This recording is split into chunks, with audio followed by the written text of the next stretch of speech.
All right, so get ready because we're going to dive into some pretty out there stuff today. Sounds intriguing. You've been exploring all these alternative spiritualities, right? And you sent us some audio that's, well, unique is one way to put it.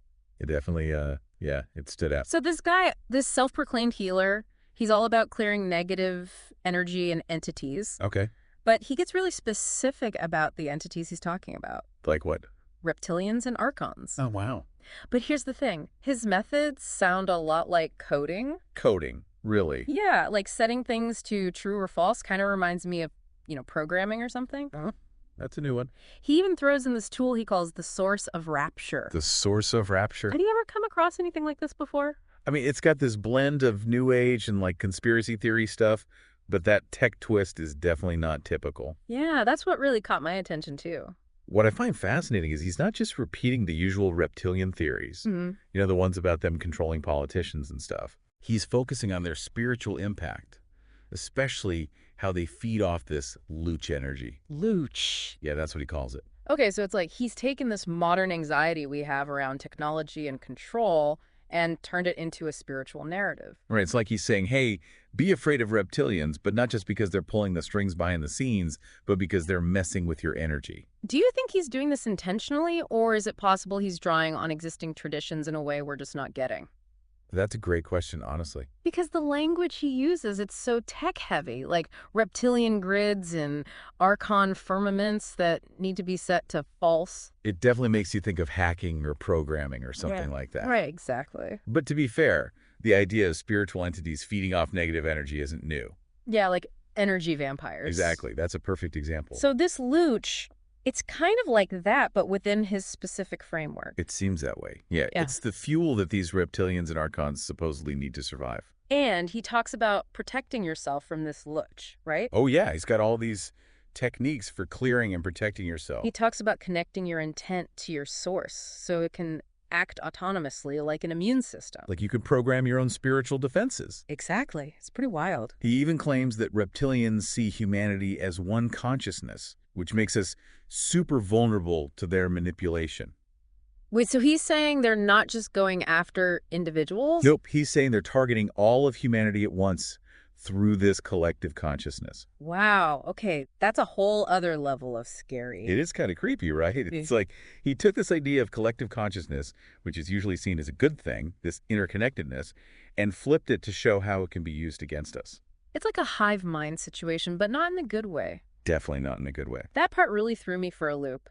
I mean, is he saying we're all doomed because we're all connected? Well, he's not saying that outright, but it does raise some questions about, how much control we really have over our own lives if we're all part of this bigger consciousness. Like, if they can manipulate the whole thing, then where does that leave us as individuals? Exactly. And how do we protect ourselves if we're all linked together? It's like he's suggesting that individuality is an illusion and we're all just puppets for these reptilians. Yeah, it's a pretty bleak outlook. And then he throws in these other concepts that are even weirder. Oh, yeah. Like what? He mentions the Ark of the Covenant, disabling reptilian control, and then there's forgiveness energy, and this whole thing about human weaponry using phrases like love true and source true. So he's mixing biblical stuff with new age ideas Yeah. and then throwing in some kind of spiritual combat language. Yeah, it's like a spiritual arsenal with verbal codes to activate them. It's definitely a unique combination. But do you think there's any danger in framing forgiveness like this? Like within this context of reptilian control? Could it lead to people blaming themselves for things that are totally out of their control? That's a really good point.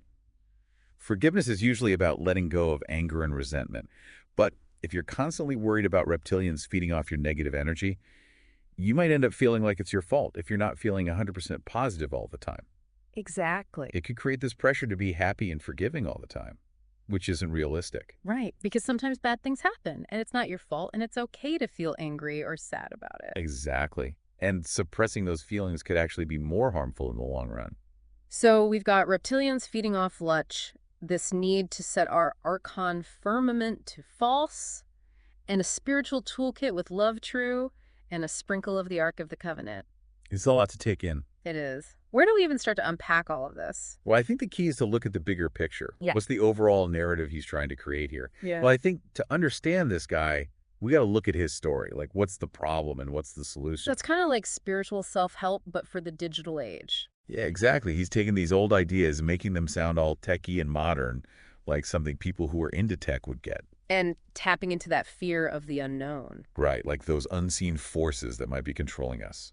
He seems really hung up on setting things to true, especially when it comes to our source. It's like he wants to reprogram us from the inside out. He even talks about turning spirit to human.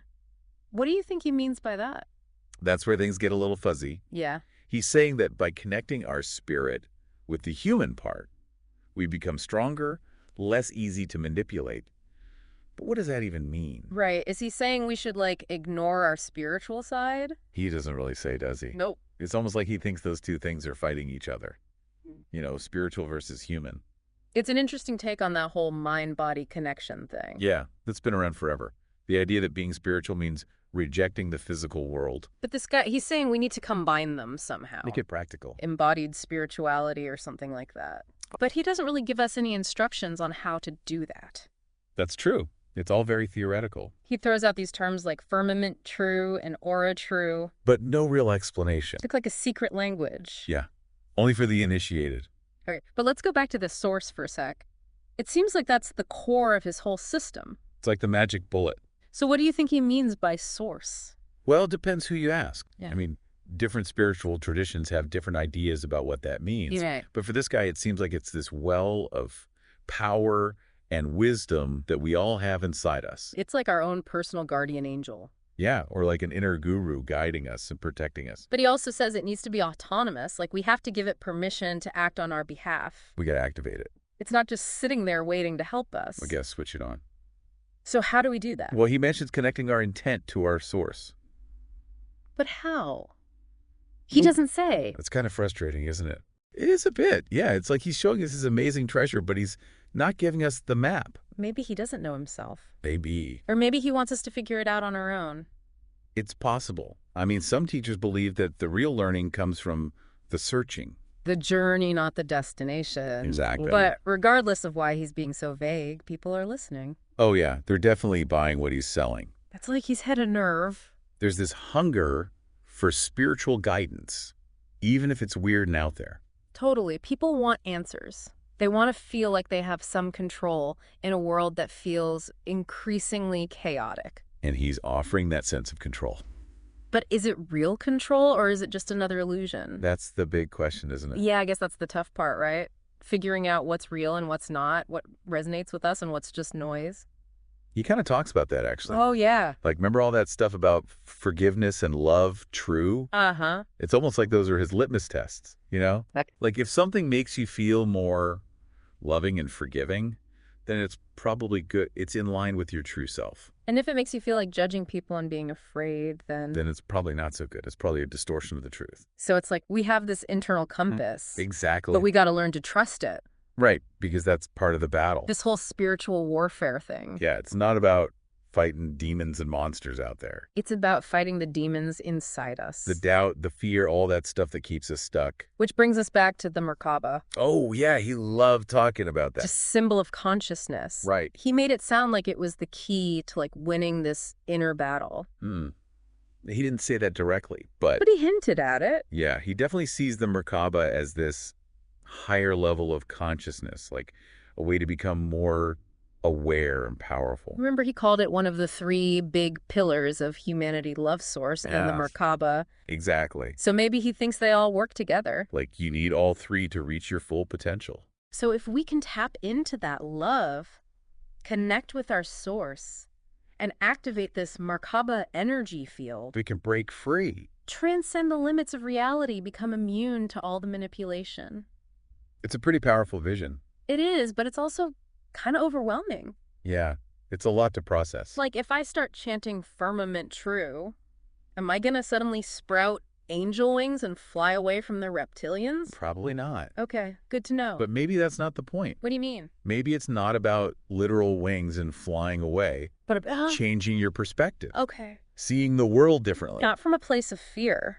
Exactly. So instead of looking for all the So you answers, got to focus on cultivating those qualities he keeps talking about. love, forgiveness, awareness. Those are the real keys. So he's giving us the tools, but we got to do the work. Right. Figure out how to use them, Make them our own. integrate them into our own spiritual journey, And that's where discernment is so important. listening to our intuition, Checking these ideas against our own experiences.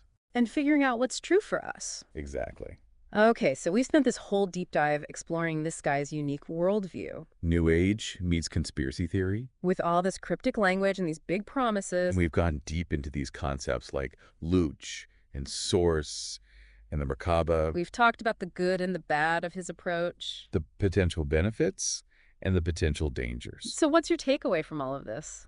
Well, I think it shows just how much we crave meaning. Yeah. We want to know why we're here, what our purpose is. Especially in a world that can feel so chaotic. Exactly. And we want to feel like we have some control over our lives. And this guy, he's offering that. He's saying, hey, here's a way to understand the universe, and here's how you can take back your power. Whether we agree with him or not, he's definitely tapping into something real This deep-seated need to make sense of it all, and find our place in the cosmos. it's a journey we all take in our own way. He's definitely given us a lot to think about. He has, and that's what makes this deep dive so fascinating. It's challenged. Our assumptions make us curious, left us with more questions than answers. And that's a good thing. It is. It means we're still searching, still exploring, still learning. The journey continues. This deep dive's been a wild ride. It has. We've ventured into some strange territory. Uncovered some hidden truths.